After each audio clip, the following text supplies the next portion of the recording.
I wish to write an epic poem about Sarah Batman, one that will be silent on her capturers, torturers, and demolishers. It will say nothing of the experiments, the laboratories, and the displays, or even the diplomatic dabbles that brought her remains home eventually.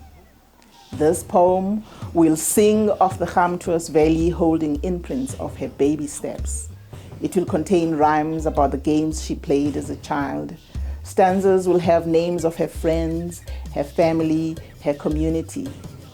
It will borrow from every single poem ever written about her, conjuring up her wholeness, her voice, dreams, emotions, and thoughts.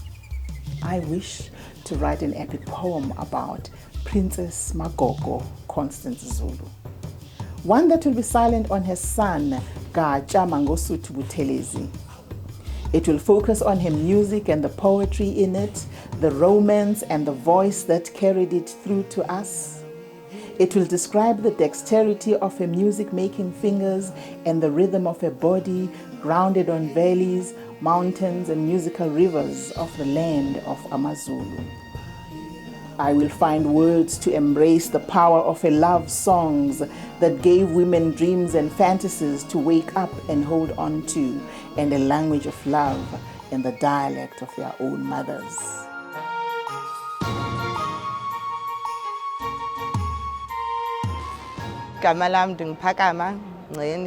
I identify as a feminist. I want to make it clear that I identify as a black feminist, and that my starting point for being a feminist is not in terms of fighting for rights at work and fighting for the right to work and all these other things. I think my positionality as a black woman necessarily means that I start with slavery, colonialism, racism, apartheid, all these other things. My names are Sheena Jimase Magenya. I started working and interning at an organization called Sister Namibia. And I had an amazing mentor called Liz Frank who threw Audre Lorde at me. She threw like all these feminist writers at me that made me start to really critically question.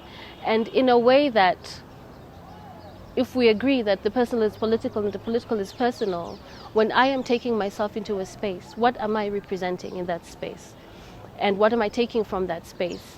And how am I building a discourse? How am I building more conversations around issues to do with women's bodies and the color of the skin of black women and the continued oppressions and the different layers that present themselves? So as a Kenyan in South Africa, that comes with its own complexities, right? So I don't understand all the languages. I get some words here and there, but still there's that distance that is created, and it's through feminism that I try to find what is it about this body in this place that can make me relate better with what the experiences of black women. And you find no matter where you go in the world, black women experience the exact same kinds of oppressions everywhere. Black women in Europe, black women in South America, black women in the Caribbean, black women on the continent. If we all came together, our stories are the same. My name is Atambile Masola, and I'm a feminist. Things are not okay. We know that equality is a problem. We know that this country made us promises about our existence and the way we want to live in the world, and that's not happening. And it's not going to happen unless people do something about it, challenge things. So I think for me, it gives me a language to understand my reality and to know what it means to get the kind of ideal world that I want, at least the journey to getting there. It may not always be possible, and I may not even see this ideal world, but I'm happy to work towards getting there. My name is Priyanka Naidu. I'm a black radical feminist. I'm a student at UCT and part of a movement called Patriarchy Must Fall. For a long time, I always struggled reconciling my politics, and I kind of found a home within black radical feminism, and mostly because black radical feminism taught me to love myself. In a world that actually profits off your self-doubt, that in itself is a radical act. My name is Clarice Mikelo. The experience that I had while I was growing up as a girl, it was not good experience. So When I heard about feminism, it made a puzzle. Yeah, 1 + 1 is 2. So it made sense in my life. So I found myself.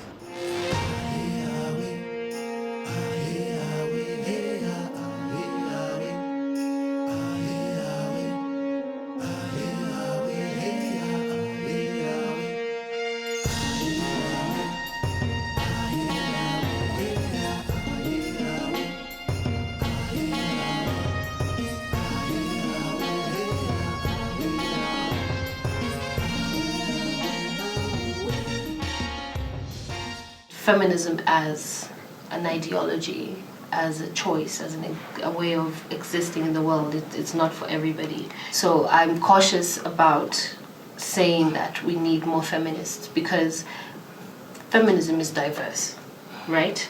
And we have all sorts doing the barest minimum required in terms of demonstrating awareness of power and privilege, and then they take on the feminist identity and they go forth and maybe they have money or they have privilege, and then therefore they replicate a feminism that becomes popular, that becomes co-opted by various different spaces into what feminism is, or a feminism that works.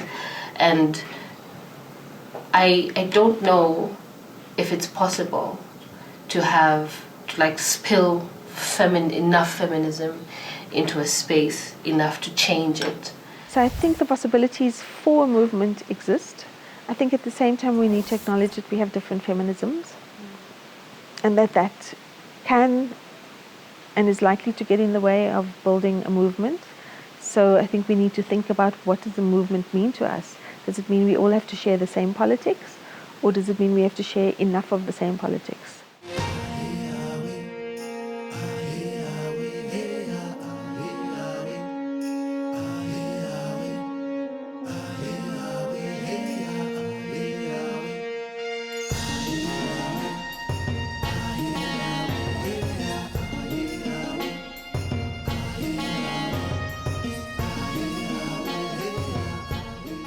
Sheena, what is your experience with feminism in schools? It doesn't exist in schools, as far as I know. It should, or should it?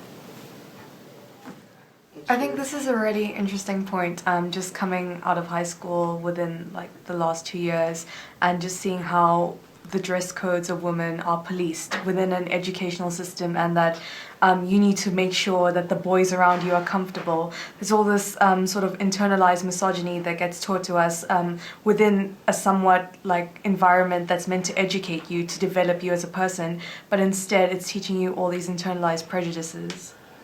There was a very clear sense when I grew up that we're not equal to boys, even in class. I was very smart. Boys were very unhappy about the fact that I was smart and I beat them. And they would not make any bones about it. They would have conversations with me. You think you're clever just because you were number one. And then you're in the playground, there would be those kinds of, when they tease you, you think you're better in class, but you're not going to be better here, taking your ball. Just little things like those that you could either just ignore or just think, it's not that important, or start internalizing and thinking, maybe I'm not really equal. So I think for me personally, it was because maybe I was the eldest girl and I kept comparing myself to my elder brother. I was very upset very early on about the visible differences. I went to school with girls who really, even after going through biology class, did not understand their bodies. Because the scientific explanation is so far removed from your reality. So they will go home and they will, meet some guy and they will have sex and they will come back. And we had mandatory pregnancy testing every term, twice. Mandatory pregnancy tests. No consent. It's not written in any of the school rules. it happens. Like, so from the very first year, 4 years of high school, Form 1 to Form 4 during my system, the beginning of the term and towards the end of the term, you go for mandatory pregnancy testing, and if they find that you are pregnant, you're expelled. I think it's funny that you brought up that sex education is being put into the ALO syllabus, because as it stands right now, I recently graduated high school, and I can tell you that the sex ed, or the so-called sex ed that we got, does not prepare you for anything. First and foremost, it's focused solely on heterosexual sex. You don't get taught about dental dams. Apparently, people who are gay, they don't have sex. So just that starts the misinformation. And with people just becoming curious, teenagers are curious as it is. It's just their nature. They're gonna want to explore. They're gonna want to do things. It's much better to actually have them educated about the choices they make, rather than it being too late and them being misinformed or uninformed. So it is a problem that the sex education that children are getting in school is not adequate.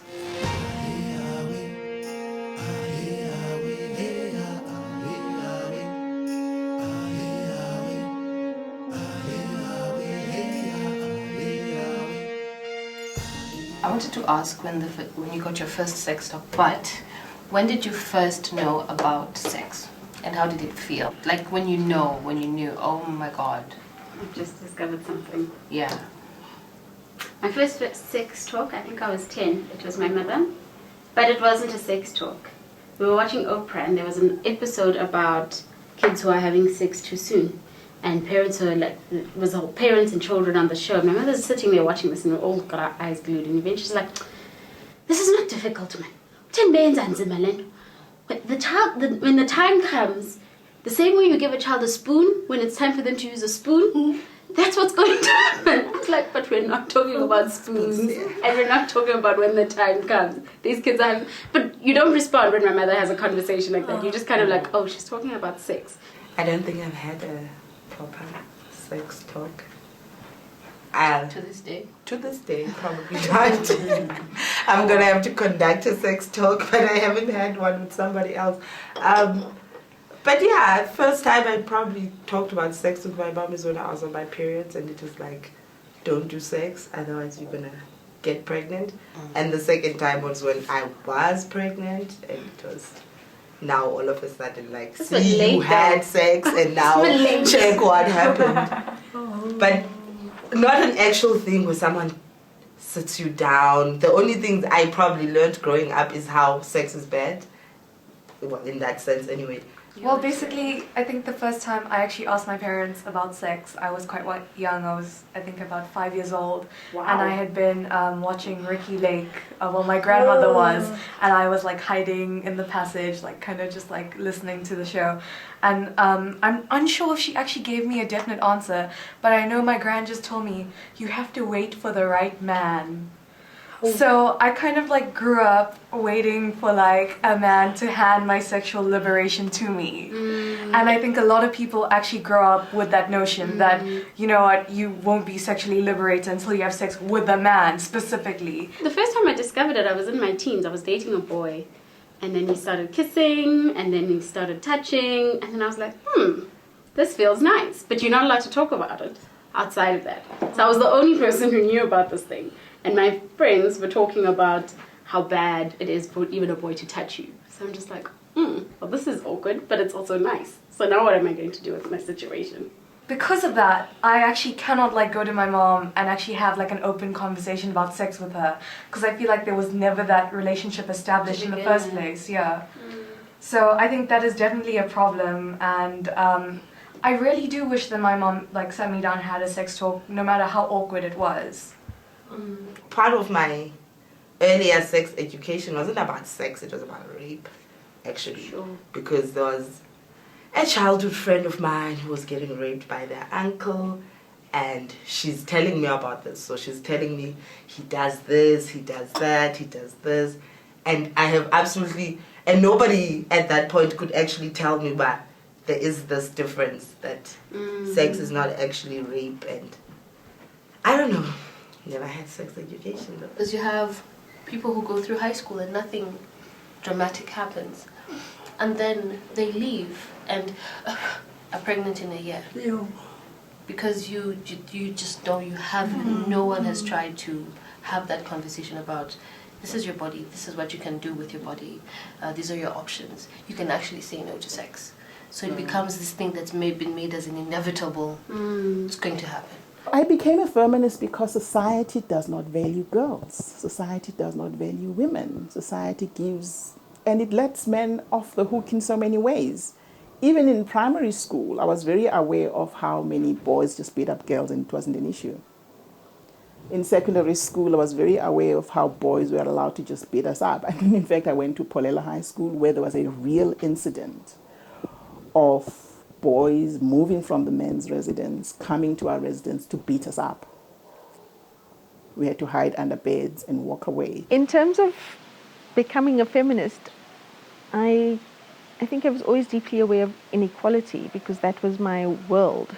So it wasn't just at home, but it was also in the world out there. I think I've always had this sense of understanding inequality and injustice and asserting a need for fairness and justice and equality. And that's kind of across every sphere of my life. The idea of valuing boys and men more than girls and women is what people call the ideology of patriarchy, which is like any other ideology, whether you talk about the ideology of sexism, where whiteness is valued more than blackness. It's the ideology that societies carry inside of them, unquestioningly.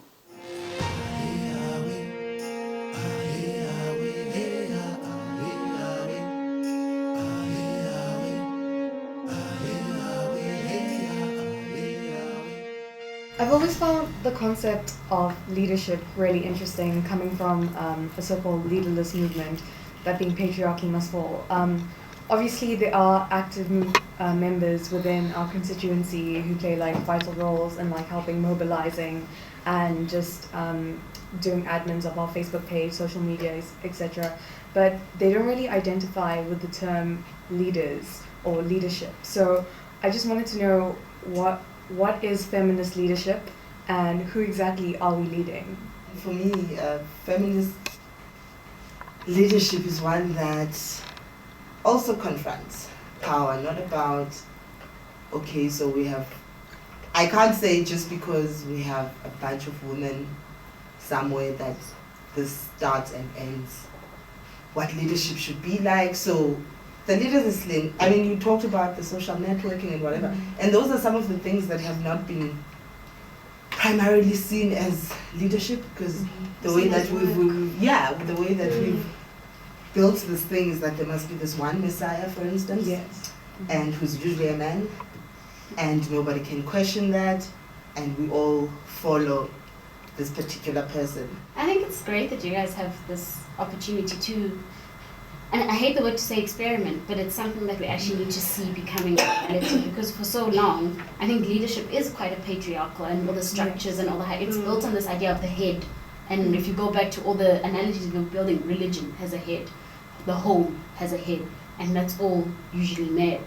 So it's wonderful that you can actually grapple with that and actually say it is possible, because I think for a long time, we think of leadership as being the de facto, and once you're doing something outside of that, it's alternative, it's radical, it's not, actually it's the new normal.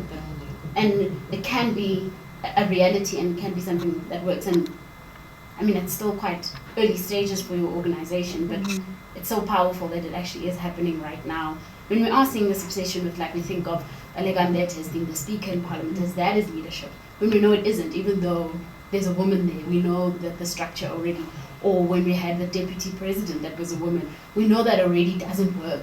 So now we need something else to play around with, leadership, or feminists in leadership, or feminist movements and leadership.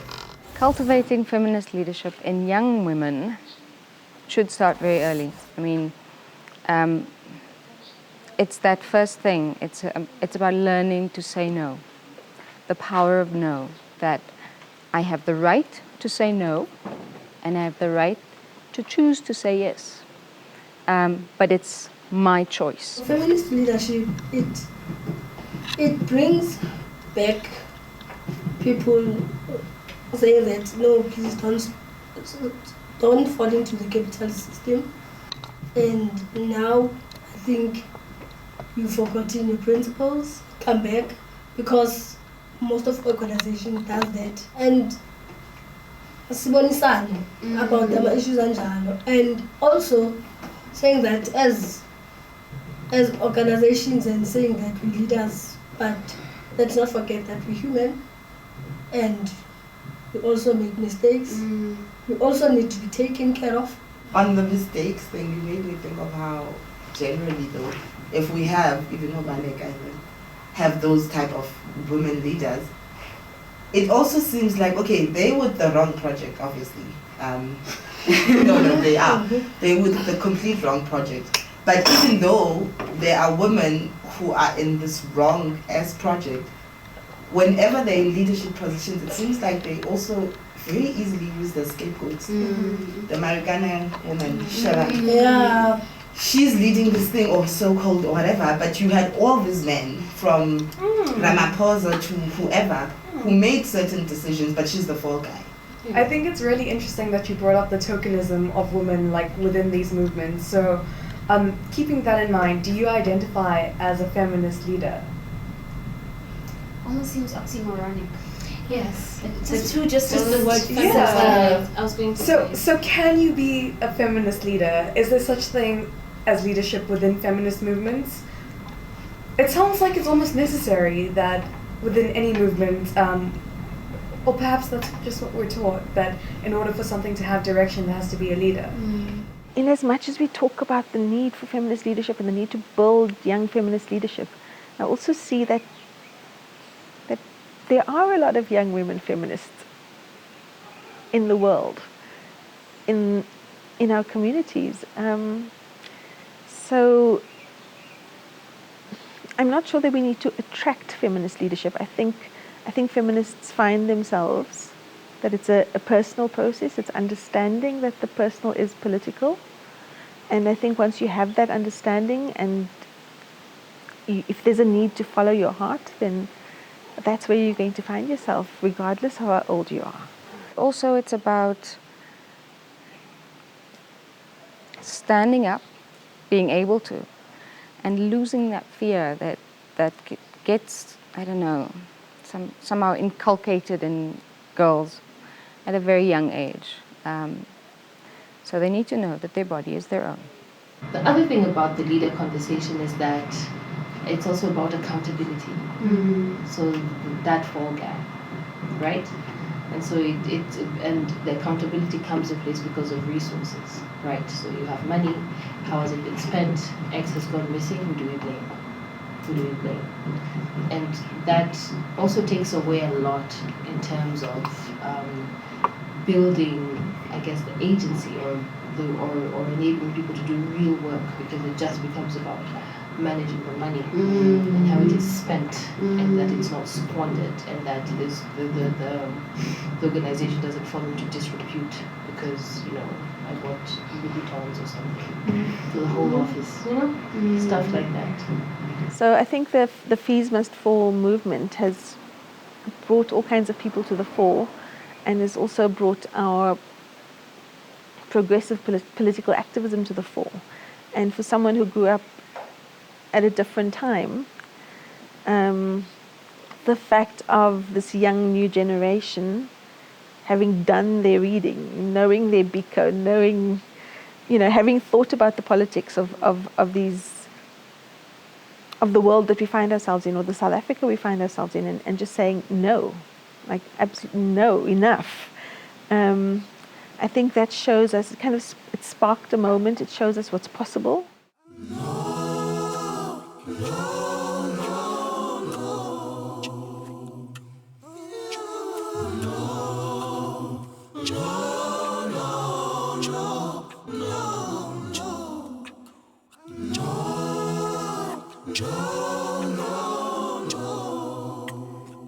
I think it's interesting for me.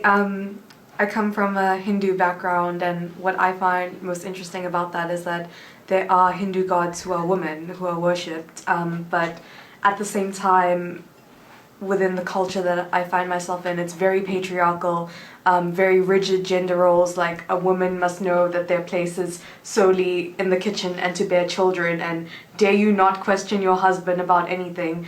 But yet an entire religion tells you that there are these divine beings who are women, who are in the somewhat like higher power. So I've always found the contrast like interesting in that sense. There's very few redeeming factors when it comes to religion. It's very unfortunate. I mean, the fact that it came with mission, well, religion in the sense of Christianity came, because when we talk about religion, it's like it's synonymous with Christianity, right? Because what we were doing before the missionaries arrived, it doesn't even count. But, and I think that's more interesting, when people feminists I know, who actually embrace African traditionalism. And then that conversation is far more interesting for me. Whereas Christianity, we know our standpoint. Like, it's wrong, there's no redeeming factor, it's problematic. Yes, you can have female ministers, but they take on this patriarchal, patterns and ways of being. The school I went to, the only things you were supposed to read is the Bible and so after I'd gotten into too much trouble sneaking in romance novels and all these other things, I then decided it took me months, maybe probably a year, where I would just read the Bible then. And I gave myself the challenge from the start to the end. I'm going to read it all. And after I was done, I was just like, this man, God is evil, he's cruel, he's vindictive, he has no mercy. All the women in the Bible are sluts or prostitutes or people bringing down entire kingdoms, and and I started being very uncomfortable with it. And at first, I just thought, okay, I'm not going to church anymore. But I wouldn't actually say it at home, but you know what, I've decided. I grew up in the church, Methodist church, and kunama levels, Sunday school, guild, and then Ntombi Manyano, Ibonamus. I've been comfortable because of the structure and the end of what I'm going so couldn't understand what was going on. It was also interesting because the women within that space, they were constantly praying for men. Like, not necessarily to get men, but like, we must bless Utatakazbani, my kids must do. It's never about them. A lot of the times it wasn't about their own spiritual deliverance or whatever, but it was about taking care of men on an extra step of the spiritual rather than, I don't know. The thing about being a Jehovah's Witness, because I've been around the religious block, done some religious whoring, is that they study the Bible, right? And the thing with them is they try and use logic, right? So when they're studying the Bible, they say that between this time and this time, they try to actually chronologically date events in the Bible and say that this happened between this and that BC or AD, and therefore it is incorrect for mainstream Christianity to claim that this is what was going on, because according to archaeological results, this is what was found in that place at that time. I like that. I like that there were facts.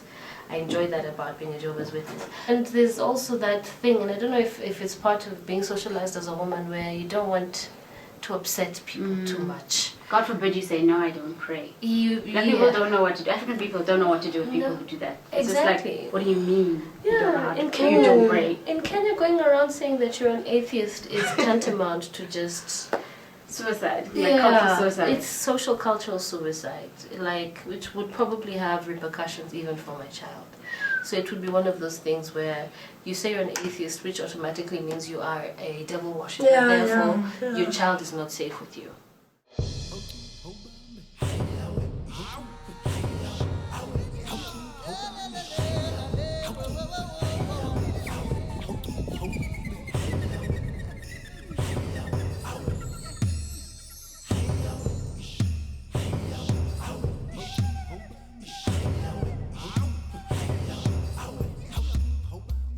My father is dark-skinned, and he was always discriminated against and called names because of his coloring, even by his mother.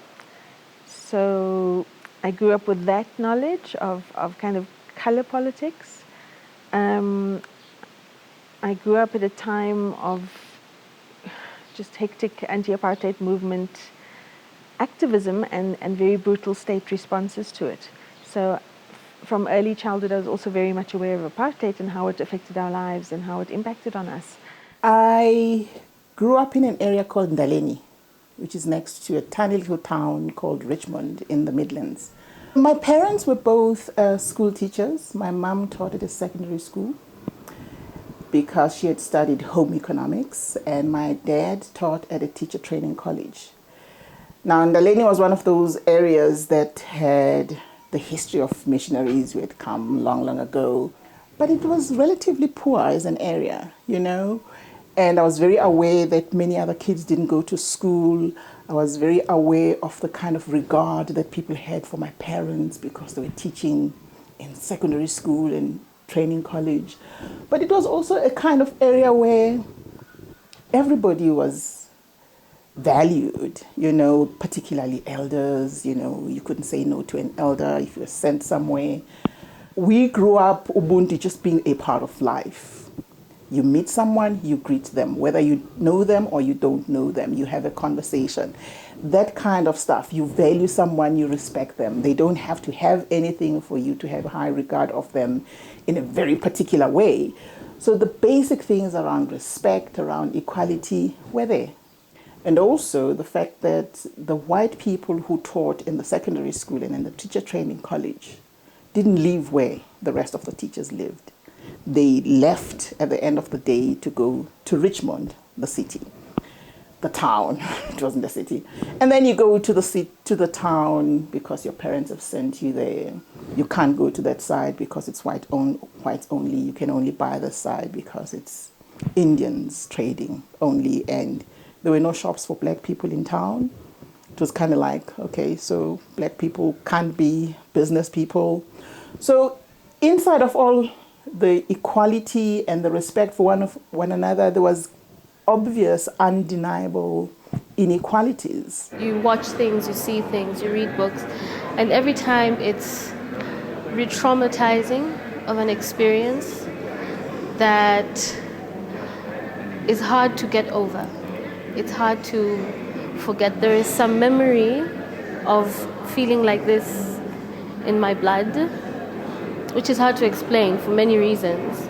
Maybe it's that thing about the black experience, and there are also questions around what has changed or what hasn't changed in all this, because this memory is really important, but this memory creates the visibility of a history that might not be history. That some things have changed, but not enough has changed for us to comfortably own liberation and comfortably own freedom. When I'm reading the stories about Mandela, they were fighting for freedom, but I mentioned what kind of a freedom. And understand what is freedom, because mina mangithi freedom ufuna ukuthi mangihambe estradini ngingasabi. I always feel so conflicted. It's like walking through the Constitutional Court, the old jail as well. It's the same feeling. On the one hand, you're so grateful that you're born in this time. You've got an understanding of what it means to be born in this time. But at the same time, also realizing how many women have actually come out of that. So for example, when I see the pass laws, the only thing that I have from my grandmother, when people think of, my grandmother gave me a pearl earrings or a diamond ring or some kind of inheritance, my grandmother gave me her passbook. I still have it. And that sense of it was actually something that was real, because sometimes we think of history, we're like, maybe it wasn't that bad, or we have all these images, but we don't have a sense of it. So when I had a conversation with my grandmother, and she actually gave me the passbook. So every time I'm in this place, I'm like, it actually happened. There were people who actually lived like this, and people I know, my mothers. When we talk about education, you see the effects. My parents, the kind of choices that they had, and then the choices that they wanted me to have based on what they did. So it's very real, and it always helps me to reflect on, yes, how far we've come, but also how far we still need to go because I mean the protests of the women in Katomena selling alcohol, and that protest, I think it still happens today actually, that black women are still owning shebeens but also still being victimized for that kind of entrepreneurship. Or the other way around, that if it wasn't for that kind of entrepreneurship, many black women wouldn't be able to take their children to school, wouldn't be able to buy clothes for their children, wouldn't be able to have a home.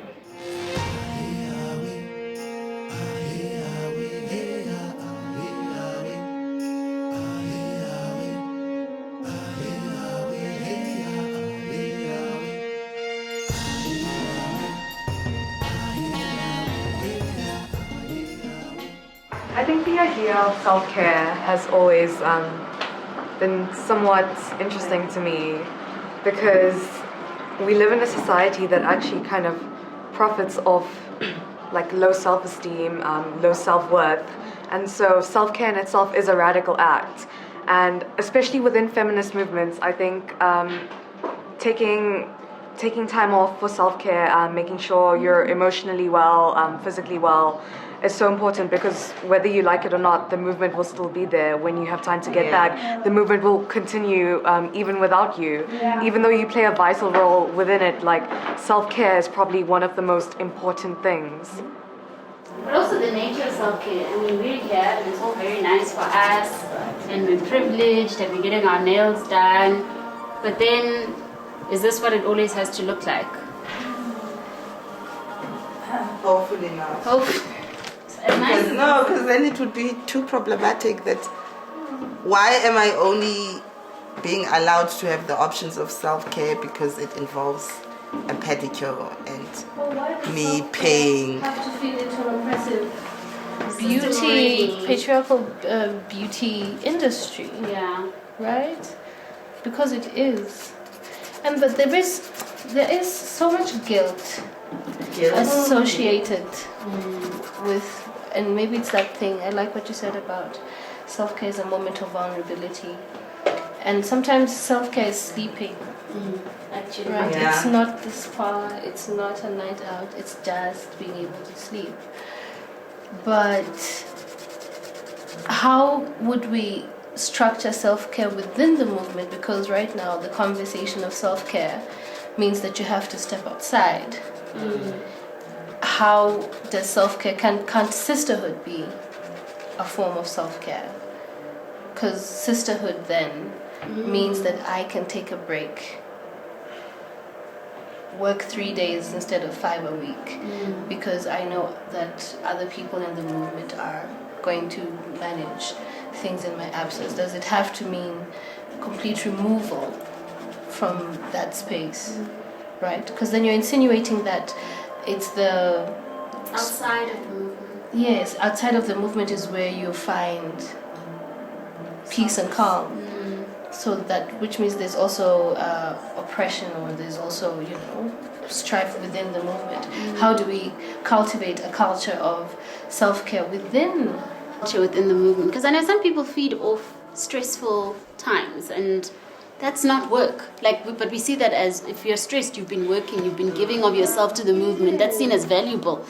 But is it really? And the burnout in the movements, that's seen as like you've worked yourself to the bone. So now you must be really committed to the movement, because now your body is telling you that you are finished. But does it really have to get to that point? And what does it mean for future involvement? And what does it mean for people who are looking at you, your children, your friends who are maybe not directly involved in the movement? I don't want to be part of something that, drains mama, or means when she comes home she's not happy. So I think it's being really radical about what we're doing in our movement, or what we define as valuable work, whether it's in a movement or what you think of as feministing. Is it something that necessarily needs to take away from you rather than give you life? I usually just take it myself, even from family work, where I'm like, I don't get paid here, and I'm not going to start behaving like I must be with these kids 24/7, whatever. So each year I take 5 days. It's not a lot, but anytime I want, I can just say, look, I'm leaving. And then I go sleep at my friends for a week and watch movies and not care. I think the idea of shared power is something extremely important within movements. In terms of Fees Must Fall, I know that if there wasn't myself or Wandile at a plenary, it became an attacking point for most of the men in the movement to say that we weren't committed enough, or we weren't actually kind of within the movement, like we weren't working as hard as them just because we weren't at one plenary. So it got to the point where I think a few of us just, no matter how few hours of sleep we were getting, how hungry we were, we always like made an extra effort to be visible, to speak at every meeting. And that also just plays into the whole self-care being a radical act, because you're told that you should take time out for yourself, but when you do, you get criticized for it. So there are all these other elements that like play into it as well. And unfortunately for me, it took me, within the Fees Must Fall period, it took me 30 days to actually take time out. I had a nasty cough, I had the flu, I was getting like 3 hours of sleep at night, and that was when I was like, this is the last straw, I actually need to take time out. But it actually had to be that extreme for me to do it.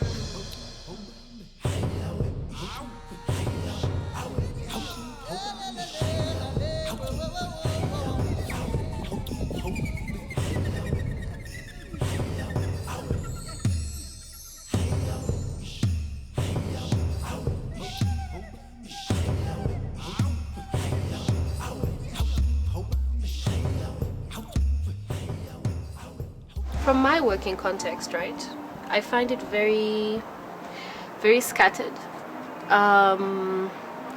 Whereas the idea is that feminist organizing should be an ideology that unites very many causes, right, or many social justice issues. For instance, a way that the Coalition of African Lesbians works is identifying issues that intersect, and that means basically everything, right? So you cannot talk about the rape and murder of black lesbians in townships without talking about the political context that led to their being townships, to the political context that forces women to work until 10 at night and have to take transport late at night, the fact that there aren't enough security lights in certain areas, the fact that majority of black South African people, women, still live in poverty. Healthcare services are a problem for post-rape treatment, right, for women who've survived rape. So you can't just focus on that one issue in that one moment. You have to look at the contexts, the very many contexts.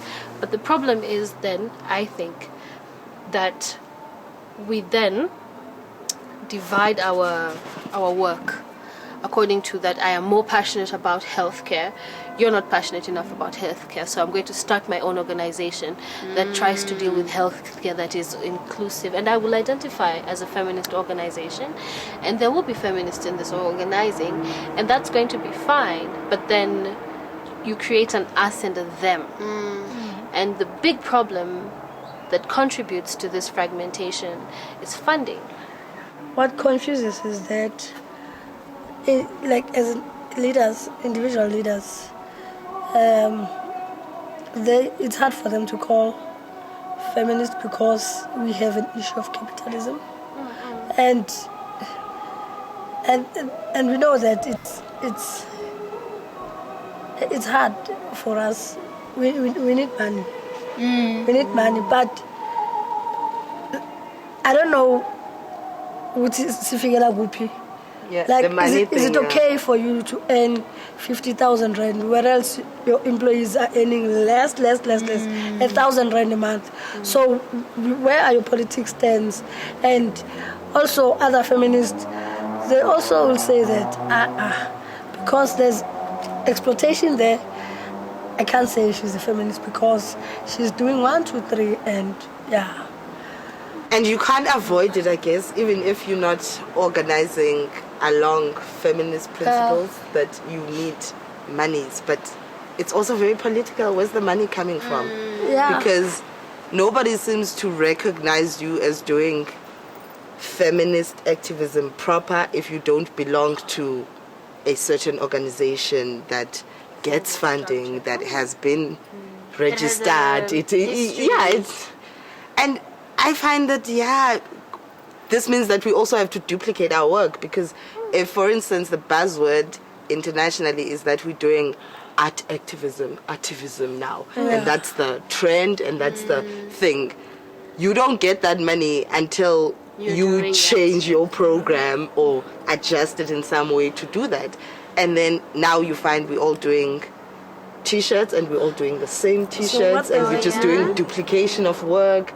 I don't also understand, for instance, why, as now the few that we know that there's these few organizations, they do this kind of work, why are we hiring outside of those groups?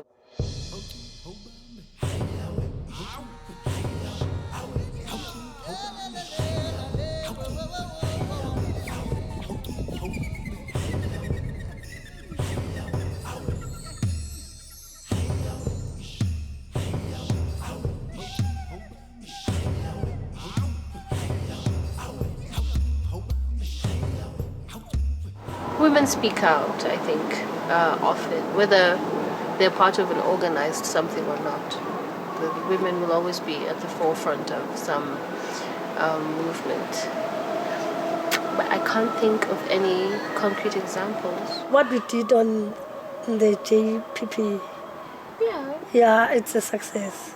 That is my one success. Yeah, it's a success, because people were assuming that Johannesburg, it's for gays and lesbians only, and we challenged that and saying, no guys, it's not only about gays and lesbians. Women are dying. Women are dying. Not let's shift the lesbian thing, because a lesbian is a woman. True. So the labeling and identities, it's problematic. So let's get out of the box and look at the real issue and the real problem. I definitely agree, because even with the whole challenging, it also had to do with where's this money coming from? From a Pride. Why is Coca-Cola sponsoring this? And I mean, by now, even people in Cape Town are challenging that in terms of the Pride there, because now it becomes part of the conversation. But I don't think we've taken that sort of conversation far enough, or I don't know, we're just trying to cover up. And then all of the problems started to occur. We saw that the racism was there, the separation is there, the violence is there. So we're human, and it's not like if you a lesbian, you're not violent. You're also violent. So I think that was a success. I don't think we're doing nothing, right? But it's a very social. We've been socialized to downplay our successes. So generally, women are very reluctant and scared to say that I did this, I did that, and it was good, So maybe that's what my problem is. I'm self-effacing. Yes. And it's also work that the state not should be doing, but if we had the ideal state, then we wouldn't have these problems. Obviously, that's why we had these NGOs. But it also speaks to the lack of the state and how the state then props up this donor industrial situation that we're in, because the state is obviously failing women, and our women have then had to look elsewhere to get their work supported and to get their issues supported. True. If now a budget from the Department of Women and Dondon goes towards a men's chain, rather than during 60 days of activism, rather than a feminist movement led by women. I'm sorry, if men want to discuss that, and I'm not saying there's no issues there. There's issues with masculinity that they internalize, what needs to be done and whatever. But it seems to me it's always about getting into this space and then centering yourself around this. And now what we left to do actually is to now rally around Sonke. In fact, now we need Sonke. Sonke doesn't need us. We need Sonke all of a sudden. And to a degree, and this comes from, again, something I read or watched, and then follow-up conversations with friends about how, to a certain degree, and this is self-effacing, to a certain degree, these initiatives, the social justice initiatives, create a buffer between the anger, the anger of the state, the citizens towards the state, and it also kind of like murkies accountability, right? Yeah. So the thing is, you will create a women's group that provides care for people who are terminally ill, people living with HIV, people, you know. So women will organize, you'll get funding, you will organize to go do house visits, follow up with ARV treatments, all these things, which state is supposed to be providing. The local clinic, your local councils are supposed to be ensuring that there is sufficient medical care for its constituencies. Instead, they go off and buy a car. Because why? There's an NGO that's got this. I don't also understand, for instance, why, as now the few that we know, that there's these few organizations, they do this kind of work, why are we hiring outside of those groups? Why can't we say, okay, 1 in 9 is a t-shirt, or whatever, so anytime CF will have a thing, then we know that we're getting... Go from 1 in 9. Exactly, and we have now this price thing also, and we don't have to, I don't know, one of us will create a spa so that we don't have to come to this particular spa that is owned by a particular person. I don't know. What does it mean when we need to do this kind of work and the funding says, I can only give you this money when you're doing this kind of work? And are we challenging that because we really need the funding, number one, and number two, if we're saying we can't do this, okay, at least let's do this work. It's not in our principles, and as feminists you have to stand your grounds. You need to stand your ground, saying, you know what, I can't talk about HIV whereas I'm not talking about poverty. So my standpoint is I'm talking about poverty and violence. You do need community involvement, and this community involvement needs to be funded. But does it have to be donor funded? Isn't there enough money in our governments on the continent to actually pay for these community initiatives?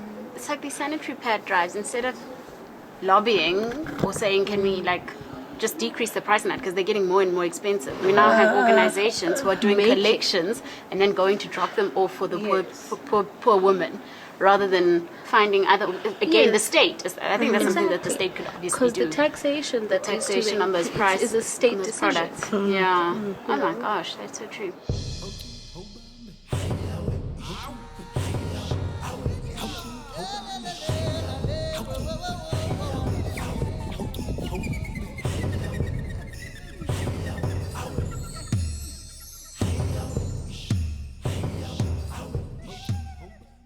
What's the best thing about being a feminist?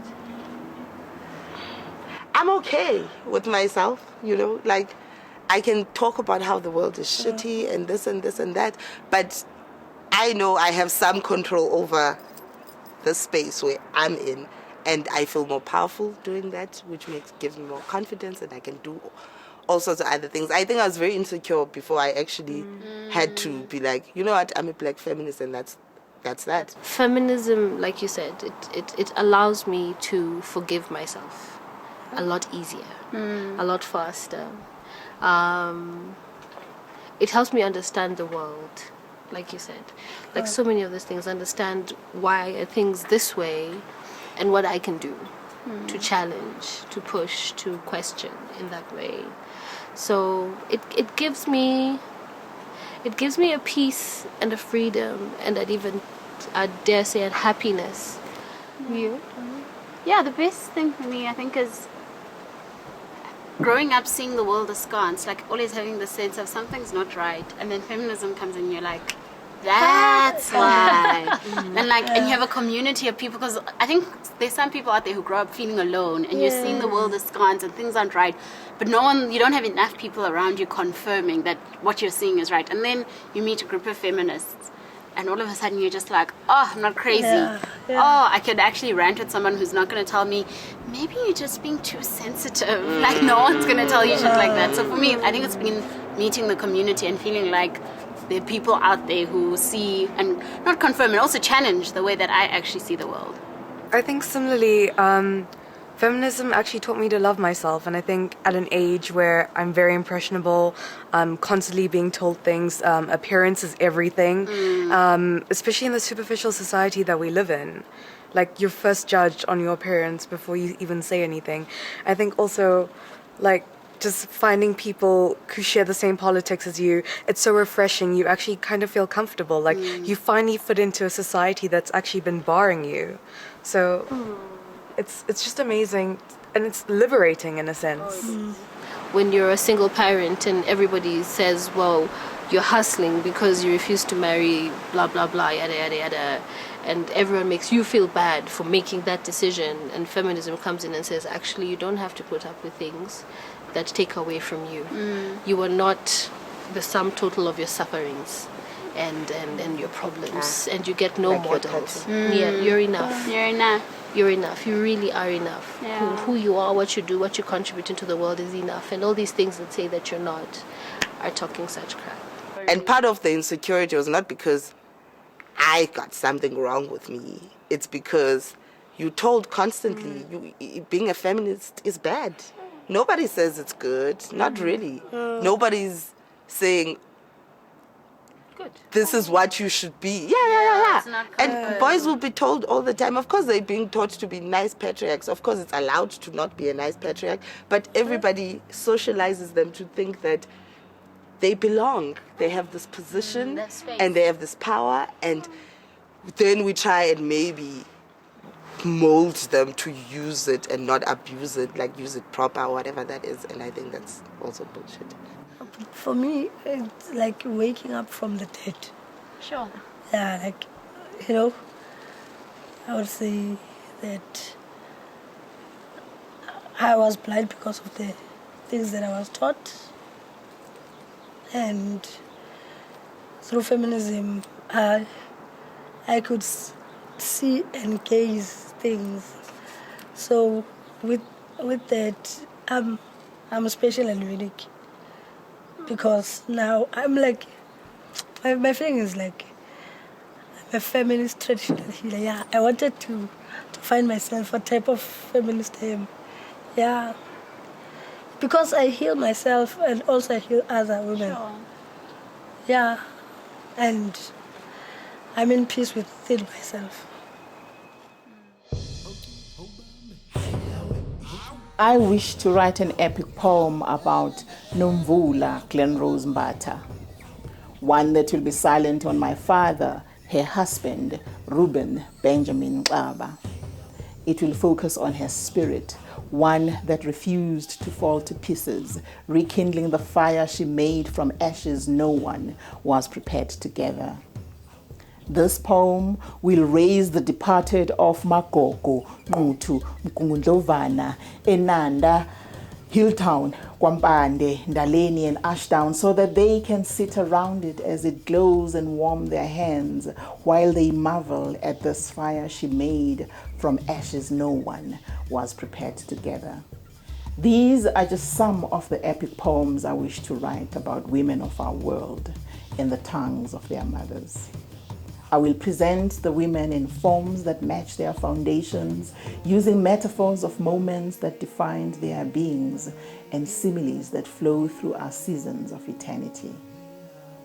But I am not yet ready to write these poems.